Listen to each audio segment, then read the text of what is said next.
Now with me, Professor David Aworawo, Professor of International Relations and Strategic Studies at the University of Lagos, and Mr. Jide Ologun, legal practitioner, National Development Advocate, and Fellow, Institute of Leadership Coaching and Strategy. Gentlemen, good to see you again. Well, we have had 3 guests. Dr. Muda Yusuf on the Dangote refinery and the conflict with NUPENG and NUPENG's allies. Although on the side of Dangote, Dangote refinery also has its allies over the issue of the downstream sector. We had Aworawo commenting on this expectation that the state of emergency in Rivers State will be lifted by September 18, that is Thursday, a few days from now. But we discussed the uncertainty around all of that, the constitutionality and legality of the state of emergency in the first place, because today in Port Harcourt they had a Thanksgiving event. That's Vice Admiral Ibokete Ibas thanking God for making him a sole administrator. And then, of course, we touch on a number of foreign affairs issues. The killing or the assassination of Charlie Kirk in the United States, the rise again of xenophobia and racism in South Africa, particularly with public health care provision and how it affects the migrants, otherwise labeled illegal migrants. And then, of course, we talked about Nepal, where there has been a Gen Z revolution against those they refer to as Nepo babies and their parents living a life of luxury and corruption at the expense of the people. Let me start with you, Mr. Ologun. Thank you very much, Doctor. Let's start with the Dangote, NUPENG battles and their allies. It's quite interesting that some investors are suddenly waking up to the reality of being strategic about the sustainability of their businesses. And here is a Dangote group that has put things together to remain in business sustainably. And then suddenly, these battles of throwing external shock by ensuring that when they have their consignment on the sea, prices keep changing. But the question is, are the prices going up? No, the prices are coming down. And you can imagine that you are an investor and someone is saying, I'm going to supply products to you free. I think it scales down even the cost of business for such investors. But I'm not surprised that we are having this. Through the ecosystem of giving birth to the refinery, Dangote has confronted many issues. And I think he's coping well with this. And when the issue of unionization came in, then they came to a meeting, and I commend the federal government for arranging that meeting that, okay, the employees can be unionized. And the next one now is a threat that those tankers may not be allowed to move freely. I just want to advise that if you don't want to be labeled as some of the enemies and cabal trying to repress the progress we deserve in enjoying the good of the land, that they should think well and see how they can rebrand their businesses to be competitive. Monopoly is not just when somebody is operating alone in a business.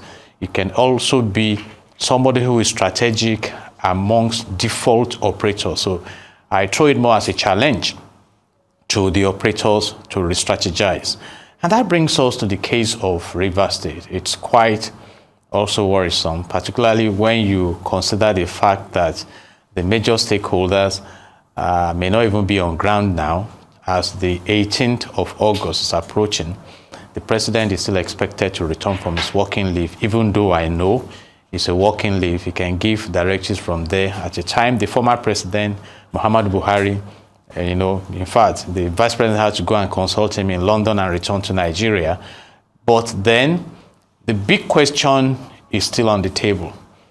all the drama that took place in Rivers, is it in the interest of democracy, in the interest of the people, or in the interest of political juggernauts? Because if you monitored the local government election, the final one that took place, and is still there, you realize that a game change came like a setup for the future, where APC got 20 local government areas, and PDP, which owns the political structure in Rivers, got only 3. But we are waiting to see, and like he brilliantly posited, we are wondering, is it Wike now that will pronounce that the suspension is over, or will the suspension be extended?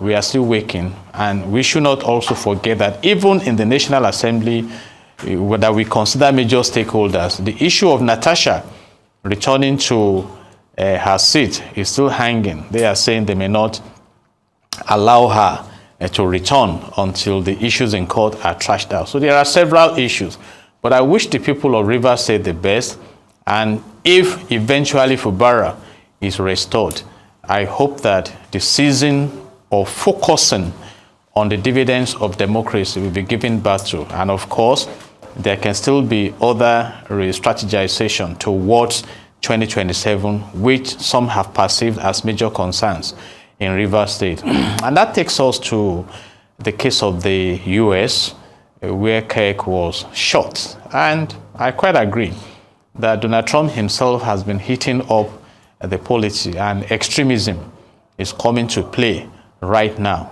And reportedly, the guy who carried out that killing has been surrendered to the government, and Donald Trump has promised to deal with that situation, but he has not, repented from his extreme voices and things like that. So we wish them the best. And for Nepal is a strong signal to the world, and I quite agree that at a point in time, the people will have to rise up and take their faith in their hands. I read about Nepal, where Nepal is described as an impoverished nation. Predominantly, it's an economy that anchors on agriculture and remittances. But like the Gen Zs are complaining, that the Nepo kids, and these Nepo kids are children who take after their parents, live in flamboyance, and people are in abject poverty. And despite the confrontation of the government to kill, we've seen how they defied the bullets and the threat to say no. And right now, the Chief Justice of Nepal has been sworn in. Former Chief Justice has been sworn in the interim to hold forth. And I hope some countries of the world are learning from this. It's, the wealth of the nation should be for the people. We call it commonwealth for common good. And to South Africa, I also did a bit of study about South Africa. In South Africa, the profiling is that over 80% of the wealth belongs to about 10% of the population. So they also have the issue of poverty, unemployment. And that Dudula group, they claim to be fighting illegal immigration, those who are coming to snatch their jobs from them, those who are into drugs and some illegal issues. And the government appears not to be taking that movement seriously in terms of the threat to foreigners in their lands. And it's just that, like we heard, Nigerians are very zealous when it comes to businesses, but the locals are seeing them as a threat. And I hope those issues will be attended to. But having said that, when you are in a foreign country also, you must learn to respect their tenets and operate within the confines of the law. And back home, we should be worried why quite a number of our citizens are hustling out of this country. I think we need that, rather than just focusing on xenophobia. Xenophobia is not a new concept. It's still there. We've heard about the one in Ghana. So what can we do to make home also vibrant and a platform for people to excel and prosper in their ventures? And I think that will help us. But by and large, I am happy that the president is trying to intervene before we start reading about violent attacks again. And this recent one is that women who go to the hospitals are kept on the back floor, and some of them are ordered out of the place. The Dudula group going to say, if you're a foreigner here, rise up. And they are just saying that this is our environment. It has not delivered justice and prosperity to us, and you people are coming. So I think they also have to fix their governance structure right there in South Africa. Professor Aworawo. Yeah, I also begin with the Dangote. We spoke about it last week, and we are happy the government, listened to our comments last week. Or we're also thinking along the same line that there needs to be some conversation between the tanker owners and the Dangote refinery authorities, and so they can reach some consensus. And we are happy that at least some progress. Its talks broke down at some point, then progress was made, after that, which is good. The independent marketers, we understand that the authorities also have directed that they should register with Dangote. That is also positive. They've seen that that is the way to go. And it's like that. I mean, once upon a time we were using typewriter. Now we use the computer, right? Once upon a time Nokia was the king of cell phone. Now Nokia has disappeared. So when technology evolves, you just have to key into the new realities. I'm happy that Ipman has done that, and there will be better understanding of the changing pattern of petroleum delivery for refining in Nigeria and all. I'm sure some more progress will be made moving forward with this kind of understanding. But of course, one of the things they've also raised, which is monopoly, we should also lose sight of that. Many other refineries are coming up here and there. We hope they would come up so that there will be competition.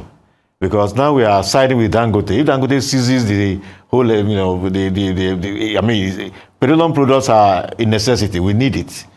And if he decides to now wake up from the wrong side of his bed and decide to say, oh, I jack it up to 1,000, we don't have an alternative, we'll be in trouble. So those who are talking about monopoly, fear of monopoly, is right. The other refineries that are coming up, let them come up. Those governments owned are clearly comatose now, and I don't see them, coming up anytime soon. But there are many private ones coming up, 200,000 barrels per day, 300,000 barrels per day. If those ones come on stream, they will be able to provide some competition to the Dangote refinery, and it will be a better environment. But the understanding that has been struck is good, and then the change of attitude on the part of those who have been importing is also good. Many of these tank farms, somebody sent something to my phone and said he has tank farm to buy, to sell rather. And I was wondering who will buy tank farm at this time. When so which means all the tank farms will, become redundant, almost useless moving forward. I mean, these are changes they must just look at where things are now and see how to key. Then rivers. Well, I've said it several times. The suspension of Ubara was illegal. In fact, the headlines we are reading today should be embarrassing to the government. And that is that Rivers is about to transit to democratic governance. We are talking about a transition to democratic governance in a supposedly democratic government. I mean, that just tells you the lopsidedness, the untidiness of the whole thing. And we said it from the outset. Fubara should have been suspended. The president also has to be in Nigeria on the 18th for Fubara to be reinstated. What is the big deal? The president also has to be in Nigeria. We expect that on Thursday, Fubara will return. The structures they wanted to hijack, they've hijacked it already. So why should, let him just be there. We just hope that, again, moving forward, because Rivers will have suffered a lot, those House of Assembly members, we hope they have been cautioned so that they can work together with the executive and deliver good governance to people of Rivers. They've suffered a lot because they could come back now worse than they were before the suspension, and then we return to square zero in Rivers, and that won't be good for anybody. So I would appeal to people like Wike and those who have some influence over them to make them know that, look, this stage you have come now is a stage where you work together to deliver good governance to the people of Rivers. South Africa. I will start with South Africa on the foreign. It's unfortunate that what is happening is happening. The whole of Africa came together to help South Africa to fight for independence and to end apartheid. They couldn't have achieved what they, ended apartheid on their own. And apartheid has come to an end and we're where we are. All the things that Professor Otuba just said are right. Poverty in South Africa, unemployment in South Africa, literacy in South Africa, these are the fundamentals, when we want to understand xenophobia. Unfortunately, these are not things that can be addressed very quickly. So government needs to protect everybody. All that is happening, somebody is going to the hospital, is already injured or something, and then people are trying to prevent. That should never happen anyway. Government needs to do more to protect the people. And I don't think the government really has done enough. To just give an example, in the last Nations Cup that was played in Cote d'Ivoire, Nigeria played South Africa in the semi-finals. Before the match, there was this tension, so much hatred online. And the Nigerian High Commission in South Africa warns out Nigerians that they should be gentlemanly, should be quiet, if possible, avoid public places to watch the match. And no, that was just a simple, directive to Nigerians. The South African authorities responded by saying that the embassy was making noise making, and that there was no such no danger to anybody in South Africa. I was wondering if the South African authorities actually thought that what the Nigerian High Commission said was not correct. Why not get in touch with them? Why make it a case of as if we are at war? So the government needs to do a lot more, to protect the people and ensure that there is, stability, even as it addresses its own problems of unemployment, poverty, and the rest of them in the country. Maybe more enlightenment to make people know that, look, these are brothers. They fought for us when we were at our time of need. They are here now. Let us, as much as possible, accommodate and tolerate them. Then, at home, just like Mr. Ologun has said, so many Nigerians all over the place. Why are Nigerians going to the remotest parts of the world to just solve zoo? I'm sure there are Nigerians living in Nepal. Yes, of course. So the home front needs to be better. Look, the home front needs to be, we need to do a lot better than we are doing. That's why all of this tension, they are fighting 2027, 2025, instead of good governance and all that. It makes one sick, almost sick, so to speak. But we hope that we'll keep saying it, that, policies that would make Nigeria a better place so that fewer Nigerians will go out to go and hustle and clash with other nationals of other countries will be the case. As for Nepal, nobody should think that it is not possible because of heterogeneity of our constitution, our structure, that we can't have such a thing. We had NSAS. And the NSAS was also of Gen Z, young people of all nationalities and ethnicities who came together. And again, it comes to the point we made before. Good governance. When there's good governance, all of these things, will not be there. You were going to comment on Trump and Kirk. Yes. There's been political correctness as far as, analyzing Kirk's murder is concerned. People don't want to talk about the issues. But we have to talk about the issues. All those extreme positions that have developed in the United States, especially the far right. These are the kind of things he leads to. What happened to this young man, Kirk, is in some sense, the things he himself had preached. This extreme position. And it's surprising that, people like this are gaining the ascendancy in the United States. I think this will be a lesson. People should be less extreme. For instance, even Trump himself, before you heard it, you start abusing, the other time it was McCain, then later Hillary Clinton, Obama, then Biden is heaven every day. Even now, walk. That is, for people of that age, somebody of 80, no. So for the American, we appreciate the Americans. We had always looked forward to them. It was supposed to be a land of opportunity for everybody, just like Professor Tupa just said. But these tendencies we are seeing, they are not in tandem with the vision, the idea of the United States we have. Let them come together. Right of the center, left of the center, let's come together and be less extreme, so that few of these kind of things will take place. We sympathize with the family. Any family that loses a loved one, will be devastated. And we sympathize with the family, despite the extreme position of the young man that was shot and killed a few days ago. Okay, moving on. The National Assembly management has formally rejected Senator Natasha Akpoti-Uduaghan's request to the Senate for a return to legislative duties after serving a 6-month suspension over alleged misconduct. Acting clerk to the National Assembly, Dr. Yahaya Danzaria, through a letter stated that the 6-month suspension imposed on the Kogi Central Senator remains in force, pending the outcome of the matter currently before the Court of Appeal. The National Assembly management acknowledged Akpoti-Uduaghan's notification of her intended return to the Senate on September 4, the date she claimed marked the end of her suspension. However, the letter clarified that the suspension took effect from March 6, 2025, and emphasized that the matter is before the courts and cannot be commented upon.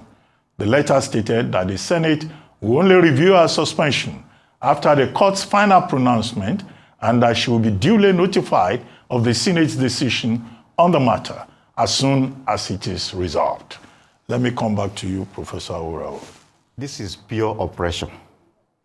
No country, no lawmaking body should be doing this kind of thing. It's a shame. It's a shame. Now, I say this because, first, we have had judicial pronouncements on this matter before. And the idea is that anything more than 1 month, 6 weeks is excessive. And the ruling on this, I think 2nd of July or so, 3rd of July, the High Court, it was clear. The judge also said it was excessive, even though the Senate came to say, it's not binding, it was just advisory. But the judge also used that word, excessive. Any right-taking person knows that it is excessive, because she's not representing her, she's representing people in Kogi. And 6 months have now expired. Now, it is concerning because the case before the courts, Natasha is challenging her suspension. Now, because of delays, 6 months have passed. It's like somebody who is in prison, who is contesting he's been in prison. And then the time of his prison something expires. And you now say you still need judicial pronouncement for him to come out of prison. It is ludicrous. You see, if I were Akpabio, what I would have done that time they brought the suspension, I would just say 6 months, that's not possible. We had court rulings before now on this matter. We can't 6 months, maybe 1 month maximum, and all that. If they had done that, this matter would have been laid to rest. And then Akpabio would be praised. We even wanted to suspend him here for 6 months. So the man said 1 month, and that ends there. Nigeria has too many problems for this kind of thing. Just imagine the energy that has been devoted to this matter. So I hope reason will prevail, so that letter that clerk wrote, they should tell him to write another letter, so that Natasha can resume, sitting with the colleagues in Senate immediately. Mr. Ologun. Thank you. I'll pack all of them together. Honorable Binta Inyako advised that this suspension is excessive. To start from there, the Senate should have looked at that. But Natasha also was given a directive that pay 5 million naira to the federal government coffers and express apology in 2 national dailies and your ex platform, which I doubt she ever did. And this should not be coming from a body that by Section 4 of the Nigerian Constitution 1999 has amended the same power to make laws for the peace, orderliness, and good government in Nigeria. I've not heard any court empowering the Senate that it should not allow her to return. In human resource management, suspension is suspension. In fact, the National Industrial Court will frown on indefinite suspension. It's time-bound. We just discussed the case of Rivers State. But then you can see the power game going on in that sector. And it's a busy time. The Senate is on recess till September 23rd. If it's important to them, you see, when they say where there is a will, there is a way. I think governance has been thrown under the bus in Nigeria. Almost everything has become political.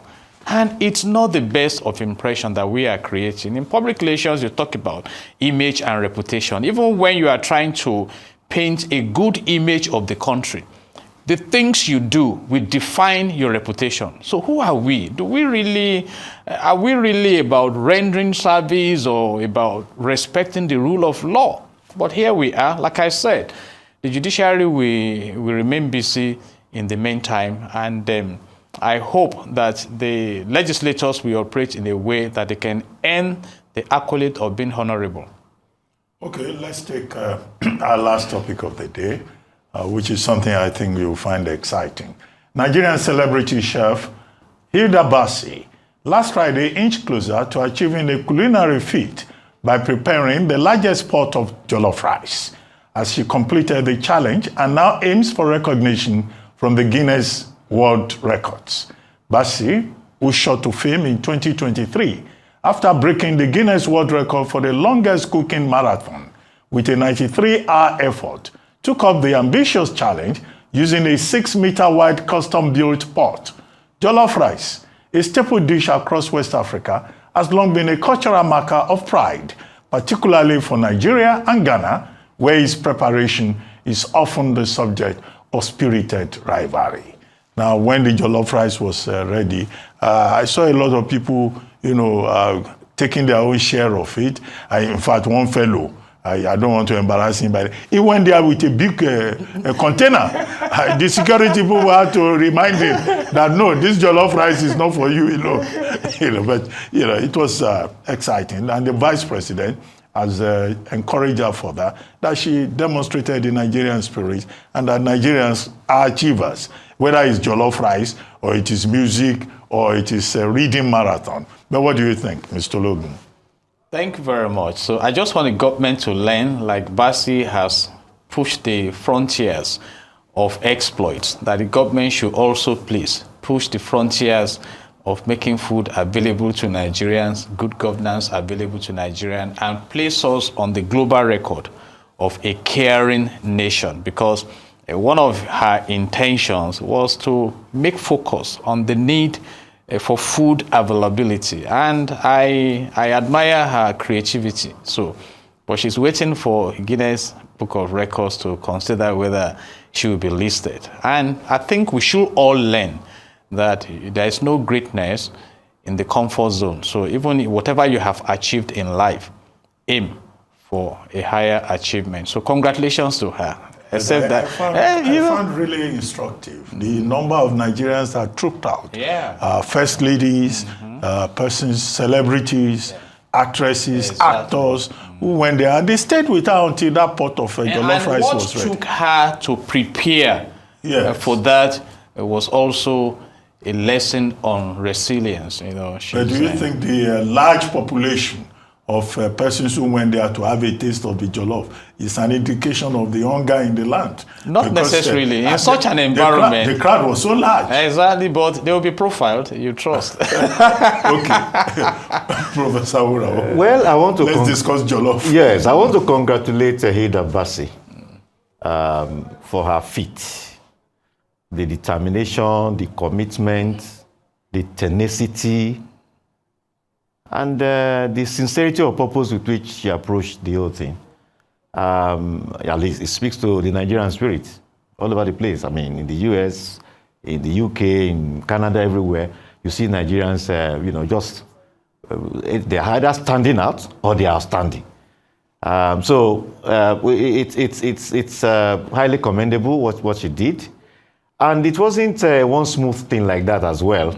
As they were cooking, the pot got broken a part of the pot. No, when they were weighing, Yes. when they were weighing for Guinness yes. records The report. thing got, so somebody said, she was trying to break a record, and now the pot is broken. Anyway, but I mean, she was able to, do the cooking, and everything went well in the end.